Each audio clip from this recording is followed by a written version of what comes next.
Hey everyone, and welcome to the second episode of the Planet Coaster kind of Let's Build series of the Invert, where today we're going to be just sorting the supports out for the ride. I've decided to fully custom support it because, again, I'm not really a fan of the in-game supports. So yeah, you can see here I'm just starting off around the left hill section here, and I decided on a colour scheme for the ride as well. I've gone for this kind of bright, it's not really an yeah, I guess a bit orange, kind of a bright orangey red with some nice silver supports, which, you know, is a match. I think there's a Batman the Ride clone with this kind of colour scheme, but I do think it's really nice, and I think it suited the Invert well because of, you know, it's kind of a classic style. So I went with that one. And basically, I just wanted to give a quick update about basically what this series is gonna be like. So this episode we're doing the supports.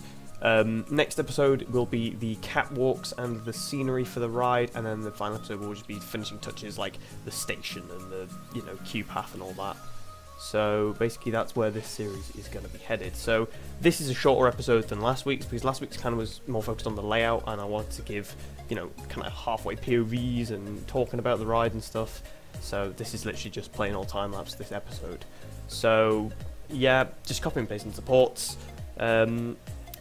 The thing I was kind of concerned about is this is an older style B&M coaster, so when I get to the loop supports, which is near the end, I didn't actually go with the really classic style loop supports because they're very, well, there's not really any easy pieces to make them out of, and the ones I pre-made for, I think it was Cryosphere, they didn't really fit on this ride, so I just kind of went with newer gen support connectors, and honestly, they look fine, and, you know, you can get past that.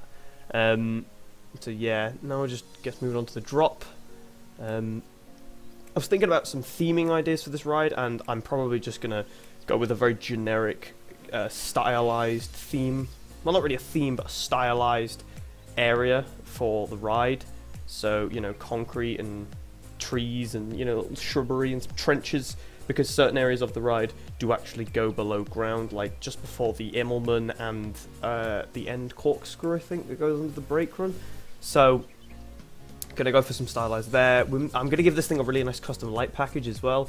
I'm thinking like some bright orange lights going up the lift hill that might even have like an animated effect where they might like kind of circle the entire layout so that they kind of like Christmas lights. How, like, you know, they'll do like a loop of lights or something so they all turn off and on in unison or whatever. But I think that might look quite nice because it will match the actual color scheme of the ride, as well as creating a really nice contrasting effect at night time when you're not going to be able to see it very much. One thing I did forget to do in this episode was actually change the colours of the trains, and I'm not even 1,000,000% sure what I'm going to do with those colours of the trains, because the in-game ones, the in-game colour scheme's a bit bright, it's a bit too contrasty for what I want, so I may end up going with like all black or all grey trains, or maybe like accent the trains with like a white or something, or maybe even like a kind of a purpley colour. But I know that black restraints and black kind of stylized on the cars looks really nice, so that is definitely something I may do when it comes to the actual colour scheme of the ride. So coming up to the kind of Batman the Ride-esque turning bit here, this is honestly probably one of my favourite sections of the ride, just because the way it's turned out, the actual smoothness of it. It does give a good whip, as well as actually, you know, not being too jittery or anything like that, or too whippy. So yeah, going through the inside of the Immelman there. I did end up doing some custom like connectors for the Immelmans and the loops and all that, just using art pieces because I thought they looked quite nice, and to just do, you know, facing inward support connectors that don't really look, they look a bit naff. It's like kind of trying to do it in No Limits 2, because No Limits 2 has a very difficult style, well, because the supports actually connect to the track, unlike Planet Coaster, it's very difficult to make custom connectors and stuff without using 3D modeling software. So that's probably one benefit of using Planet Coaster to make custom loops and stuff like that, is that you can get easy supports and whatnot.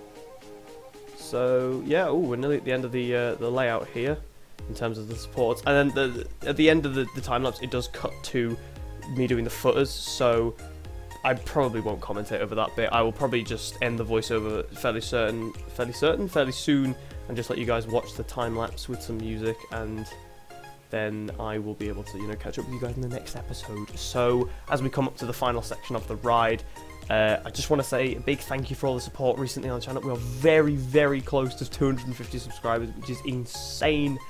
Thank you so much for all the support. It's incredible, and it means the world to me. So, I really do hope you stay tuned for the next episode of this, the episodes of some other things. There should be some more exciting Planet Coaster stuff coming up on the channel as well, because, I mean, what else is there to post? You can't go to any parks, because not only is it the off-season, but, you know, that kind of small pandemic which is going on. But, you know, let's not get digressed on that. So, anyway, yeah, I'm going to leave you guys to watch the rest of the time-lapse. So, thank you very much for watching, and I will see you all next time.